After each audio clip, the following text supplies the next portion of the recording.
Well, here we are, off on another adventure. And would you believe it? We're going to look at tree houses.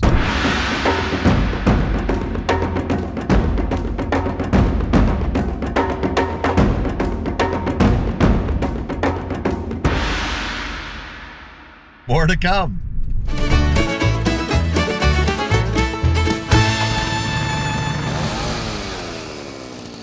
So in the quest to go to Washington State and look at some tree houses, hey, it wouldn't be complete without a stop partway across the Coquihalla. Hey, look at that scenery back there. At the lunch bucket. It's become a favorite lunch spot for Coral and I, and lots of activity. Trucks pouring through here. You can see them coming in the far end there, and stopping for a bite of lunch and a quick break before rolling on down the hill towards the snow shed. Good times. Road trip. Can't beat the fun of a road trip.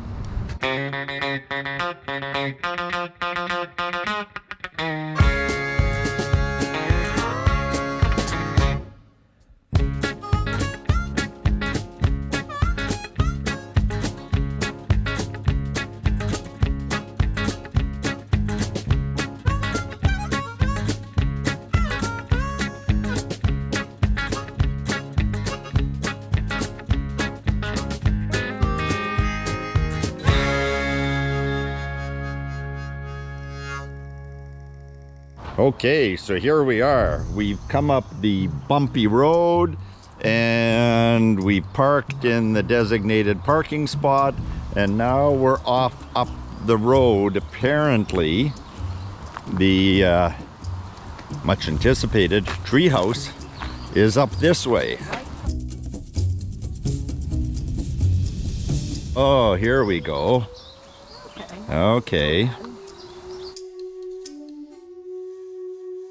Hey, this looks like a treehouse coming right up. Whoa, you're seeing it for the first time while we're seeing it for the first time. Here we have a hot tub. Is there water in the hot tub? Hey, there we go.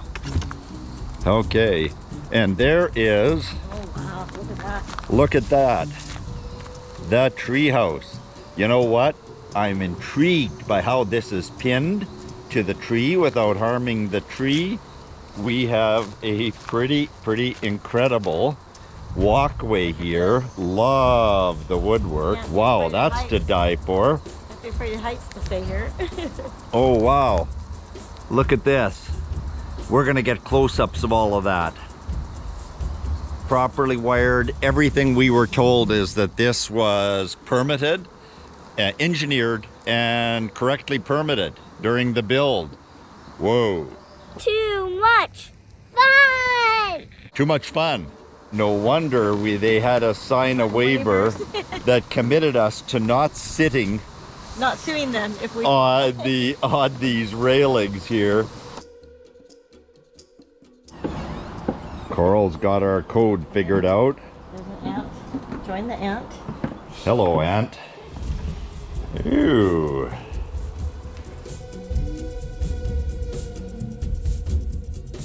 Wow.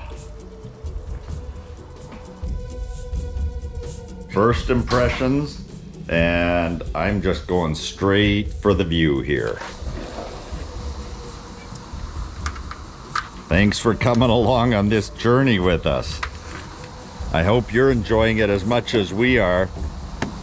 Yeah, if you're concerned with heights, I would say conservatively, we're 250 feet above the valley floor here. Look at that stream coming down there. I'm just kind of lining up 100-foot tape measures in my head at this moment. Yeah, that's easily 250. Yeah, this would be 250. And not leaning over and not letting little kids play out here. Whoa, yeah.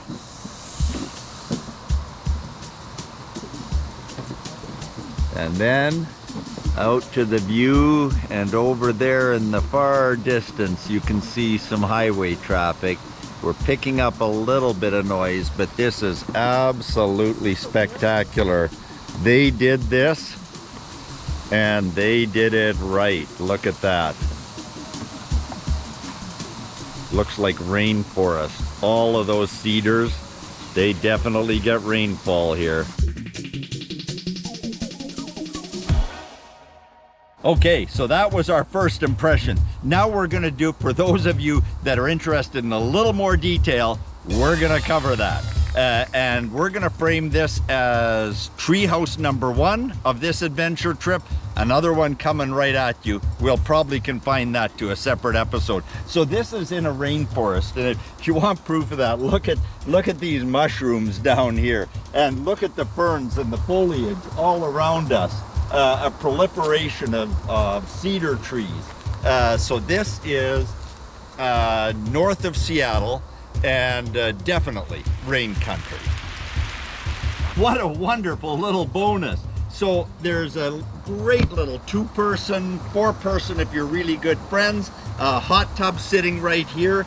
And you know what? So this is one of the low voltage hot tubs, not low voltage, but 120 as opposed to 240. So they've run this up here. It's got the requisite circuit breakers and so on. What a nice little bonus, what a nice little patio. But we're gonna continue on down this little trail. Both Coral and I are gonna watch our footing a bit here. So what we've got here are fully 14-inch deep beams. They're 5.5 inches wide. And we've got one here, we've got one here. We have the plumbing. There's a snow guard there to keep the ice from wiping things out. We've got water lines coming in here, fully insulated. And it's all safety chained here. As well, there's metal bracketry and grade 8 bolts everywhere you're looking here. This was very, very professionally engineered and executed on. This tree, and so I'm gonna take a little care here because we're literally plunging 250 feet as I crest that little rise down there. So watching the footing. We're doing this before my first beer, okay? So what do we got here? This is massive. We're in excess of 4 feet here in terms of a diameter at this point, and I'm 3 feet off the ground, so this is massive. Just in case anyone's thinking that they drove these metal pins through the heart of the tree, well, if you know trees, you'll know that that would be the kiss of death. And so my sense is that they drilled probably 6 inches in. It's pinned here, but this merely holds this from rotating. It's pinned here. That's fully a 3-inch pin. This, you can see there's a bolt screw specifically designed for it. Up here we have another 3-inch pin that goes through. Some really heavy duty U-bolts here, 5/8 of an inch, and drilled in. And then these stabilizers here, but they flex. Notice that this is just like a 3-point hitch. They can flex on this ball so that any tree growth or anything isn't going to twist the house apart. And I see that they're also adjustable right here. Very clever. I would say that the metal alone, if this was in Canadian dollars, the metal bill alone, not including engineering costs, would probably be north of $25,000 if I had to hazard a guess. And then right through here you have this marvelous view. That beam is not cheap. Again, it's over 5 inches wide, 14 inches deep, and it extends, I'm just adding up, I always go by lengths of a sheet of plywood. 2, 3, 4, 5. It's got to be 40 feet from end to end. Very close to it. Certainly 32. I'm not going to go out there and lay a tape measure on it. Why not? For obvious reasons. And then Coral's gonna shoot right down through here, and you can see all the metal work that goes on. They've done the same thing there, and as Coral said, it was a small feat getting these metal beams in place. They would not have been placed by human hands. Well, placed maybe, but not lifted in place by human hands. I am just How'd in they get awe. a crane in here? What? And then we've got these braces right here, and all again bolts into there, holding the whole thing together in the event of storms or otherwise. So now we're gonna go upstairs, and again, I'm just in total awe. Hey, we're missing something here, and I'm just gonna go, we're gonna shoot underneath the walkway. So that's the main 3-inch pipe, or 3.5-inch pipe that you see coming out there, is for the sewer system.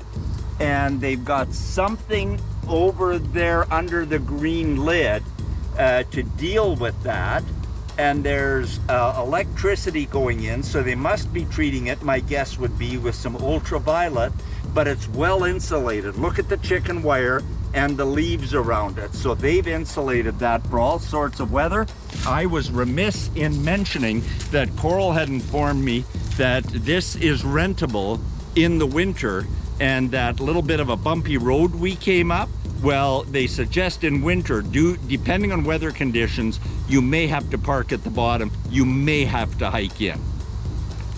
Okay, I promised you some specs, or at least I think I did. So let's start out here with the walkway. So we've got 4 feet between the rails, some great 2x6 construction. This walkway is fully 21 feet end to end, and it's supported by one of those 14-inch deep, 5.5-inch wide beams. As we roll on down here, anti-slip. I love the detail. I love the high tension aircraft wire and what they've done to keep somebody safe from slipping off, because heights are an issue here. If we look over the edge, there was the sewer and drain pipe that I previously referenced, completely protected from snow and ice, which happens here. A great little 7-foot wide balcony here by 4 feet deep. Come on in. What hits you right first is a really well-appointed mini kitchen. Cooktop, microwave, fridge, drawer space, cupboard space. Yes, and, well, the saltwater tappy. That was courtesy of Coral. And she also got me a bottle of gin, a bottle of bourbon, and I got her a bottle of gin. So we're gonna be sitting down within 10 minutes from now and relaxing with a book. But hey, we gotta just show you this. We can't miss. So Coral's going to jump in. If I miss any of the aesthetic details, I'm going more for some of the engineering and other things. 100 amp service in here. That's crazy good.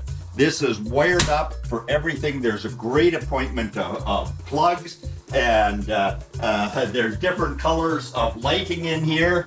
And we've got the big screen. We've got the big projector. Wow. You know what? As far as the big projector goes, we're going out onto the patio, and I'll tell you what a big projector view is, and we're going to be seeing it with our eyes, and we will share it with you. And so size, end to end. So we've got 250 square feet of living space here, approximately. From where we came in the door to this point is 18 feet. Then we're 14 feet wide out to here. So about 250 square feet of space. Plus, look at this washroom. Man, this is awesome. Like, I could just take up permanent residence here, and we have the instant hot water. We've got all the good stuff happening here, all of the amenities in a tree house. Like, I used to build tree houses when I was a kid. It was a passion. A 14-year-old kind of relative of mine showed me how to build tree houses when I was about 9 years old. And from there on in, I recruited friends. At one point, I even had a 6-story treehouse. Yeah, I know. The stories were only 4 feet tall, but man, and a little trapdoor is going up. So I'm just, wow. I can still feel that 9-year-old kid in me as I look around at this. If I sound excited, I am, but look at the fit and finish here. Like, this is as good as any high-end residence. Like, this is done so well. I've been looking at the joints and how it was put together. It's just unbelievable. And then, we haven't even gotten to the good part yet. Yeah, you've kind of seen the table, the couches. This whole place is appointed so well. Hey, that's me with my book right there. Little fire pit here. And we've got the waterfall lights. Yeah, we're getting to the waterfall, but there's the light switch. So this deck here is fully 25 feet end to end and 8 feet wide right here. So we've got 200 square feet of deck space plus the wraparound. And right behind where Coral is standing right now, again, we're 30 feet off the ground here where I've got this tape measure. We're still at an honest 28 inches outside of the bark on this fir tree. That is just crazy. Now, yeah, catch that up there, Coral, for sure. Now, come on over here and look out at the view. Up, down, and sideways. This is to die for. I don't know what the business model is for this place or the monetization. And hey, right there down there at the bottom of the deck, you can see the lights that you can flip the colors on onto the waterfall at night. But wow, this is a slice of heaven. And whatever we're paying in rent, we're underpaying.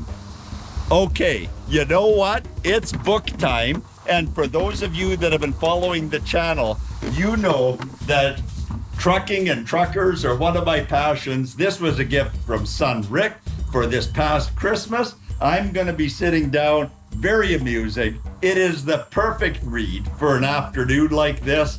And I'm out there in a chair with some saltwater taffy and that beer you seen sitting on the counter. I hope that your day is even 50% as good as my day today, and I'll know you're having an amazing day. Thank you so much for being part of my journey. I'd love to have your comments, your recommendations. I think this is the 4th or 5th treehouse that Coral has booked for stays. She knows that passion that I have for tree houses. If you know of a great tree house somewhere, drop it into the comments down below, please.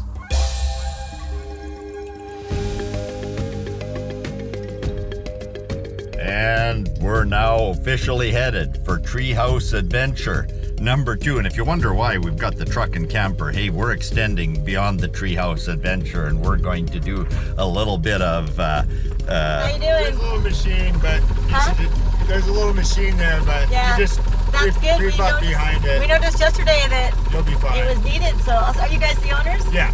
Yeah, I loved your treehouse. It was beautiful. Oh, awesome. Really nice. loved it.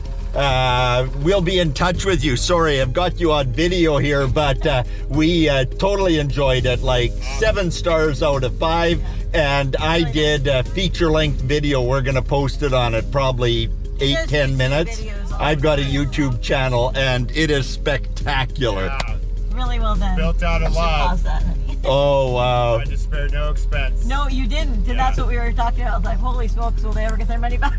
Hey, so that was just the owner, and we're starting down the road here, and he's arranged for this to be graded, so it's going to be much smoother going out than it was coming in. That's just awesome. After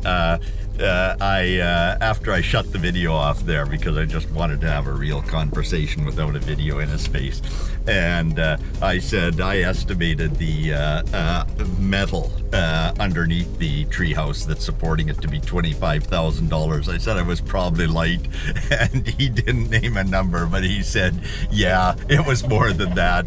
And he's an arborist, and he placed all of that using some equipment that he has and some engineering ingenuity, some ropes, some pulleys, a bobcat, and more. And wow, as he said, I forget if he said it on camera or off camera, it was built with love. And here we are. What a wonderful evening, and Coral's at the wheel steering us down here. We've even got our tow haul, which gives us the lower gears. As we tap the brake, the engine retarder kicks in going down this hill, steeper than it looks, but well worth it. And so we're off to treehouse number 2 this trip, treehouse number 4 in our treehouse journey. Stay tuned, there's going to be more to come. And hey, you know, I just have to interject here. This is week 10 of my 1,000-week journey, and may there be many, many more weeks with tree houses and other interesting adventures. Here we go.